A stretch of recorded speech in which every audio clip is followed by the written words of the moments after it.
The three worlds and transcending the physical reality. So, in today's video, we're going to be talking a bit about the concept of the three worlds, or also known as the three Gunas, the three essential essences in yogic terminology of existence. And I've made the Ayurvedic and Tantric understanding of this concept in another video, but today I'm going to talk about the three worlds, as in the reality that we all live in, and how this has a multidimensional framework, how we can look at this from the realms of spirituality, yoga, psychology, and also just our embodiment in everyday life to transcending the physical reality. So being in this earthly experience, it doesn't mean transcending it as in, going somewhere else, as ultimate transcendence may be seen as, but a even more refined state of transcendence is being embodied and yet connected to the infinite immortal self and being one with God again, returning back to our source, back to our center, you could say, which is the goal of all yoga and spirituality. So when it comes to the three worlds can be seen in the Gunas as Tamas, Rajas, and Sattva. And the Tamas is the lowest or the base, the most dense reality in our experiences. This is just the static, the base level existence, you could say, even the unconscious reality. We could look at this as everything that's unconscious, purely physical, survival, essentially food, all those things, lower ways of having to eat food to survive rather than eating food to thrive, or truly nourishing the vehicle, nourishing the body, which helps us transcend the flesh as well, the physical, and getting into how all that lines up with Ayurveda and how certain foods are categorized, again, into the category of tamas. A lot of heavy processed foods, all those types of foods, fatty foods, even lots of dense meats, animal proteins, all those sort of things are found in the tamas. And all of existence has to have some bit of physicality to it to be here, to be solid matter. So don't be afraid, again, as some religious perspectives may say, that this is absolute hell, and this is, all of the physical is to be cast off, and to be completely transcendent is to be out of the physical. So it isn't to say that you can't ever eat certain foods, because even in Tantra, you must go into the tamas. If you're actually going to transcend, you have to experience all three states. You don't have to. You could go to sattva from tamas through rajas into sattva and transcend that way. Or you could do the tantric perspective, which is descending into tamas because you've lived in austerity in your sattva and your meditation and your diets, your moods, your mantras, your music that you listen to, all of these things operating in a much higher sattvic quality, and we'll get there through all three as we explain this. But then even in Tantra, we want to be able to go into the essentially unconscious and the tamas, again, allowing ourselves the space to experience these things. And then as we move up into experience and through experience, that's when we get to rajas. Because in that action of, rather than seeking only the highest experience, the purest, because then it's easy to experience God. In sattva, everything's easy, it's pure, it's bliss, it's conscious awareness, you're reaching to Satchitananda, you're choosing refined thought forms, thought speaking, the emotions you're feeling throughout the day, the words you're speaking to others, and also the music, the food that you're eating, the prayers or the songs that you're singing are operating again in this sattva, in this purity, quality of purity. Now rajas is the fire or the action that is also needed to move us into higher states of consciousness. So if we are in a state of sattva, or basically that density of like lethargy, and this could be even related to sloth or not being able to get anything done. You're just too weak, and mentally they even have the weekdays. We work the weekdays or the weekends, and all these words and how they try to weaken us even with the words. So there's a little code for anyone really listening to the layers in these videos. But understanding that we're meant to be strong, even in the tamas, even in that state. So especially if you ever do Kali sadhana, Mahakali especially can bring about that tamas very rapidly, or at least over a long period of time. And this can be seen as like a quiet point on your spiritual journey. It could be a year or two even, or longer at times, where you're sent into isolation, where not much is happening. You may not be getting much physical process or benefits, but you're going to be having actually more more transcendent spiritual experiences, I should say, than even if you were just to live that perfect, austere, sattvic life and all these things. Now, there isn't to say one is better than the other.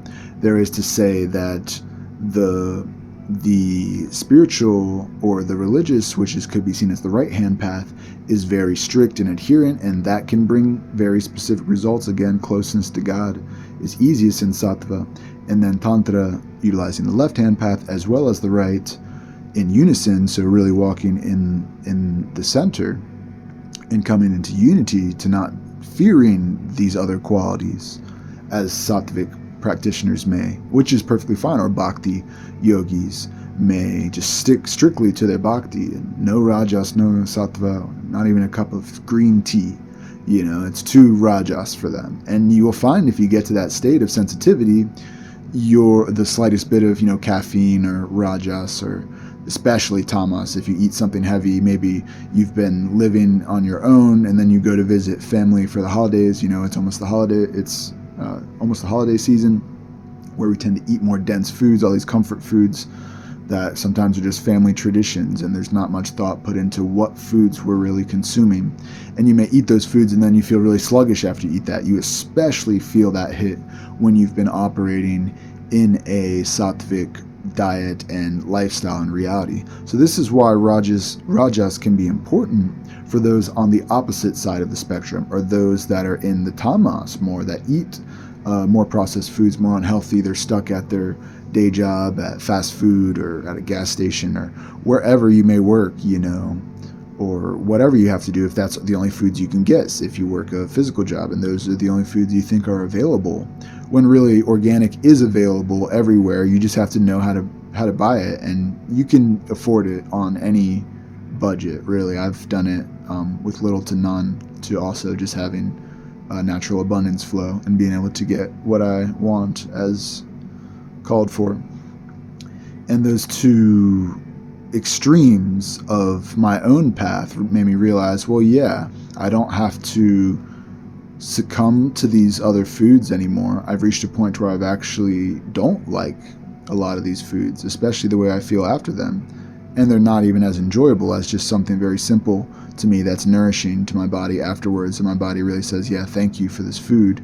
Now I have the energy. Even tamas, even using the right, like red meats. And if you eat them, in the right ways at the right times, and not overindulging in animal protein, I've found, like I said, even when I was on a purely sattvic diet, I may have been more sensitive to certain energies, but now I'm able to stay more grounded. And this is how we're moving through the three dimensions. This is why Ayurveda principles are so important and are directly related to our yogic practice. So once again, now we're going to really focus on some of this rajas energy. That's what I'm giving right now, is rajas, you could even say, because it's moving through, it's burning through that lethargy, and it's also even burning through some of that standard of, oh, I have to be this perfect if I want to meet God. And that's not the truth, because even the sinner that repents, that connects, in his heart to God, is going to meet God more than the righteous one who does all the laws and is perfect and holy and all these things and seen clean from the religious lens, yet is too haughty in his pride to see the sinner as yet equal in God's mercy, for God to give his mercy to him or her. And essentially, in that knowing, it's like, yeah, that's a little bit of a biblical perspective on the topic, some New Testament scripture, but essentially understanding where these paths meet and the ability for all experiences to be gone through or experienced, essentially, that's where we transcend the reality. That's where we actually get beyond the physical dimension, the matter, into the spiritual matter. We talk about spiritual matters. A lot of you have heard about a third eye. You think it's cool to draw, or look at these pictures or go on Instagram and everybody's got their wall, their memes of all these things. They don't do any of it. They just think it's funny. They think it's cool, and it isn't cool. It really isn't cool, because what's cool is the wintertime. So think about that for a second. What's actually cool? Coolness, coldness, dampness. And this time of bringing us closer to isolation, or that state of tamas, if you live in the northern hemisphere, you're going to be getting some colder weather, or the northern part of the northern hemisphere, I should say. You're going to be getting that colder weather, which calls you into introspection and a deeper perspective on what you've gone through, who you are, and who you are becoming. And that state, again, is a state of transcendence. This is Bhairava. This is a Tantra as well. So this whole video, no matter what I'm explaining, again, beyond the religious context, beyond you had to follow this diet perfectly to get enlightened, like, we throw all that away and we say this is the true reality, and all dimensions can be experienced. So through Rajas, again, Bhairava, that name of meaning those three worlds, and I give thanks for those that shared this knowledge, from the source so directly. But getting into this message, of the three worlds and then transcending them, we have to have that fire, that Rajas, again, to be able to discern, to be able to have force. Like, you don't have to, again, but for those that live in the world, this is the path of the tantric. This is the reason why you need the left hand as much as the right hand. You don't need either of them in a strict sense. What you need essentially is to understand you have two hands. You have a left and a right hand, everybody. So before anyone says one of those is evil and one of those is good, you've already been tricked by, that essentially the greatest trick ever, which is that any of us were ever separate from God. When it's the furthest thing from the truth, we're all connected to God. Yoga, self-realization, God realization, all the yogis, saints, mystics, masters, and gurus of the centuries that, believe the same thing, or at least similar things, have experienced this and then go on their own paths of basically sharing that with others, with the world. And these are examples of people that have actually transcended the world. Why? Because they still live in the world. We can read their books. Maybe you've seen videos or listened to people talk. Maybe you're watching one of my videos.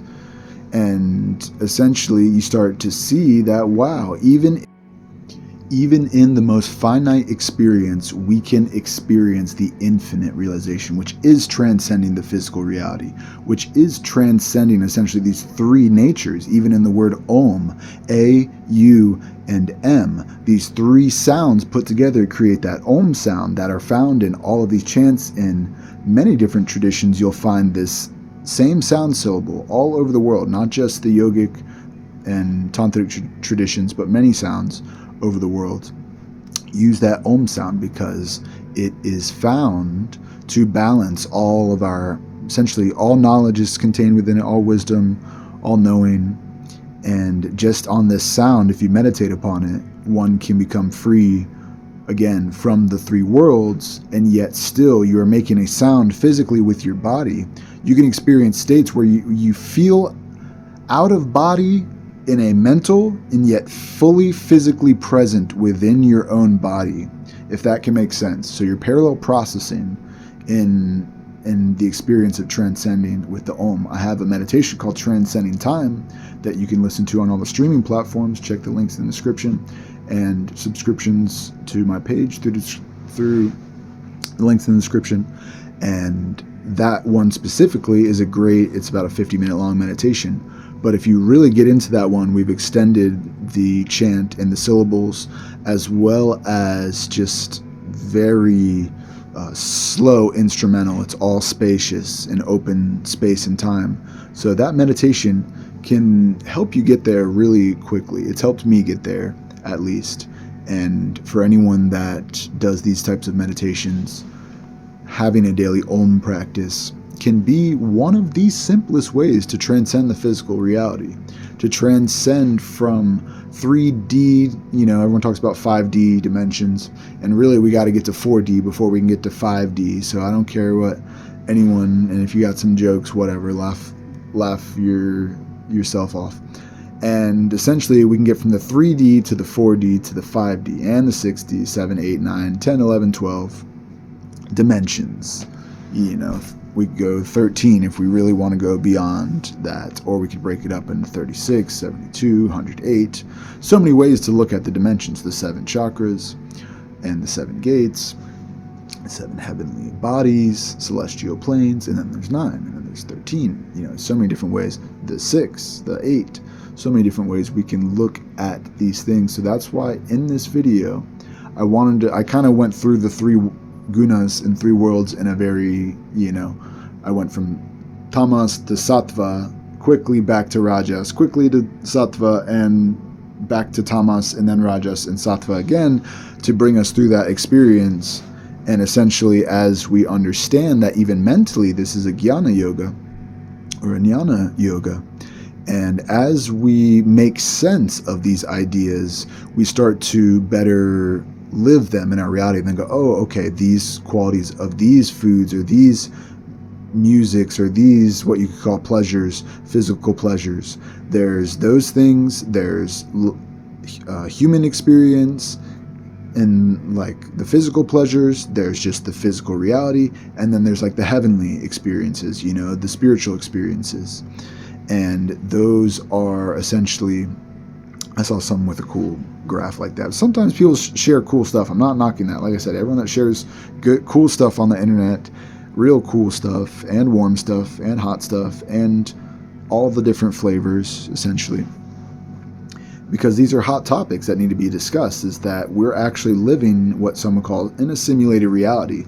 There's a very specific fundamental design to this reality, and the sooner we all get to know that, the sooner we get to know ourselves, the sooner we get to know the power of our bodies, our actual bodies and minds and souls and spirits, if we choose to believe, because only those who believe will receive. So there you go. There you have it. In this video, we have transcended the 3 reality, the 3D reality, or essentially the 3rd dimensional reality, into the 4th and 5th dimensional, and all the way through the octaves into expanding our consciousness once again to Satchitananda, that state of Parabrahman, that state of ultimate existence, Paramashivaya, that eternal one, that eternal being that exists in everyone, that same one that is what Christ has spoken of and brought forth into light, and understanding that it's in every one of us. We are children of the Most High. We are infinitely connected to Divine Father and Mother, and infinitely connected to one another. What will we do with this information, knowing that the simplest things can help us tune in and transcend? Our yogic practices help to turn, again, the tamas into rajas, into sattvas, because the activity of action, pranayama, breath of fire, different asana, different stretches, and mobility that we can get into. And the mantra, this is going to start creating more ojas and tejas and prana within the system, activating kundalini shakti to rise higher through the system and awaken again the 3rd eye to the 1,000-petaled lotus crown, until we have that vision of divine oneness. And we all start to see why it can be a good thing to exist in a sattvic reality more than these other ones in the first place, and then also have a transcendence within all of them to be able to move through dimensions and to still be able to retain that original purity, which is known as turiya in tantric thought and word. So T-U-R-I-Y-A, turiya, is basically that state where you start to transcend, and that's much further down your path. You don't need to be there yet. This is just like warm up to understand, wow, through these practices, through a different lifestyle, I can start to actually change my reality, but I have to do the lifestyle. I can't just read the memes and look at the pictures and think it's cool, or maybe you listen to one of my mantras before. Like, actually try the chant, try the Om. It's the simplest one. It's all you could ever need if you just need to start out. You don't need to worry about Kali yet, if you aren't ready for her, because exactly like I said, you will jump into those tamas experiences, and if you don't have the proper spiritual knowledge and wisdom, which comes from the sattva, which comes from the higher tattvas, and then you won't be able to understand what's going on in the physical reality anymore. You won't be able to ground back into it, and that's one of the biggest parts of Kundalini awakening. So start with just the Om, and then maybe reach out to us when you're ready to deepen your sadhana and work through some of these other chakras and some of these blockages, especially the root chakra. A lot of fear in the root chakra, which is where the tamas is always going to tend to attack, rather than, if you have liberated energy, you'll have sattva and rajas and everything working together in harmony, and you won't have to be essentially a polarized being. You can become a unified, integral being. So thanks everyone for watching, and get in tune with us. Namaste.